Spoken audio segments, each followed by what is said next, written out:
নমস্কার, গীতা রান্নাঘর পরিবার পক্ষ থেকে আপনাদের অনেক অনেক স্বাগত। তো বন্ধুরা, আমি আজ অনেক দিন পরে ভিডিও করছি। তো রেসিপি নিয়ে আপনাদের সামনে চলে এসেছি। তো আসুন, আমি আজ বানাবো।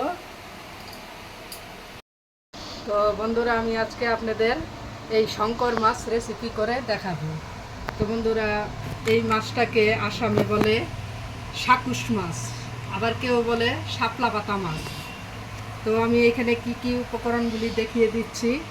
তো দিব 5টি মাঝারি সাইজের পেঁয়াজ, একটি টমেটো, কয়েকটি কাঁচা লঙ্কা, লেবু আর কয়েকটি রসুনের কোয়া, আর দিব ধনে আর একটু আদা। বন্ধুরা, আমি লেবুটাকে আগে কেটে নিলাম। এবার লেবু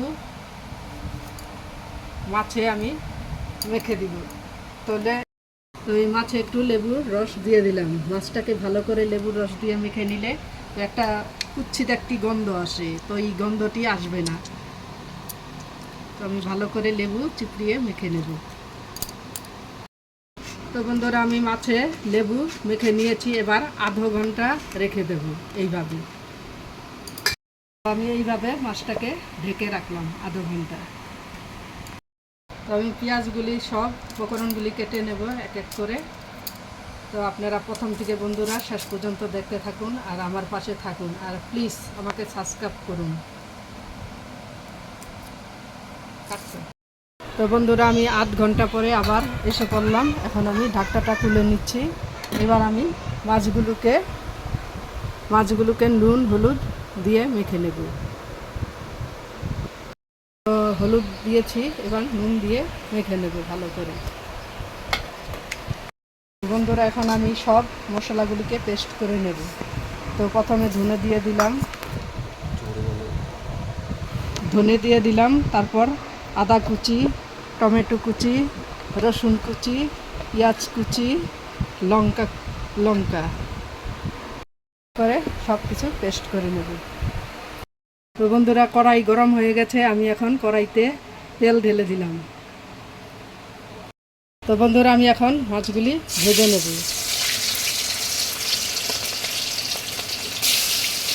বন্ধুরা দেখুন, আমার মাছগুলি আমি ভালোভাবে একটু লাল লাল করে ভেজে নিয়েছি। একটু বেশি করেই ভাজতে হবে, না হলে ভালো লাগে না। এই মাছ কড়া করে না ভাজলে ভালো লাগে না, তো এই দুর্গন্ধটা মরে যায়।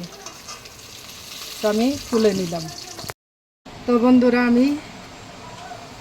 আমি সব মাছগুলোকে ভেজে নিয়েছি সুন্দর। দেখুন, লাল লাল করে কড়া করে। এই মাছ একটু কড়া করেই ভাজতে হয়। তো আমার কড়াই গরম হয়ে গেছে। আমি এখন তেল ঢেলে দিলাম। তো বন্ধুরা, তেল গরম হয়ে গেছে। আমি এখন জিরে ফোড়ন দিয়ে দিলাম 2টি তেজপাতা, দিয়ে দিলাম পেঁয়াজ আর টমেটো কুচি একসঙ্গে। আমি ভালো করে নেড়েছি। বন্ধুরা, আমি সামান্য একটু নুন দিয়ে দিলাম।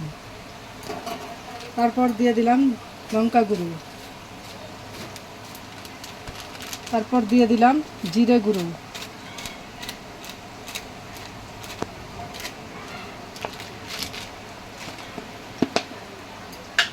তারপর দিয়ে দিলাম সামান্য হলুদ গুঁড়ো। এবার ভালো করে নেড়ে চেড়ে নেব।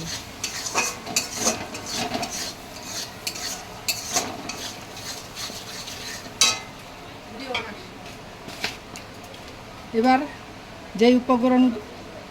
যে উপকরণগুলি দেখিয়েছিলাম সেই উপকরণগুলি আমি একটি মিক্সিতে পেস্ট করে আমি এবার মশলাটা কড়াইতে দিয়ে দিলাম। এবার নেড়ে চেড়ে নেব ভালো করে। তো বন্ধুরা, আমার মশলাটা ভালো করে কষানো হয়ে গেছে। আমি মাছগুলোকে দিয়ে দিব। এবার মাছগুলোকে ঢেলে দিলাম। এবার ভালো করে একটু নেড়ে চেড়ে নেব।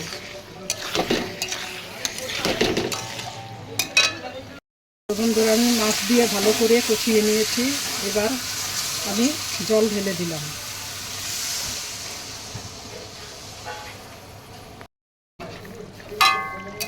তো বন্ধুরা ঝোলটা জাল উঠে গেছে, আর একটু ঢাকনা দিয়ে আমি ঢেকে দিলাম। বন্ধুরা আমি এখন ঢাকনাটা তুলে নেব।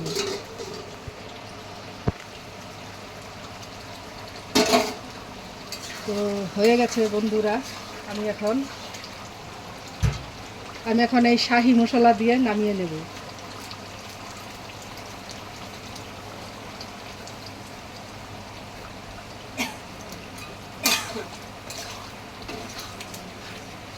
তো আমি এখন নামিয়ে নেব বন্ধুরা। বন্ধুরা দেখুন, আমি ব্লগটা এখানেই শেষ করলাম। ভালো লাগলে লাইক, সাবস্ক্রাইব করবেন, কমেন্ট করবেন, শেয়ারও করবেন। তো ধন্যবাদ।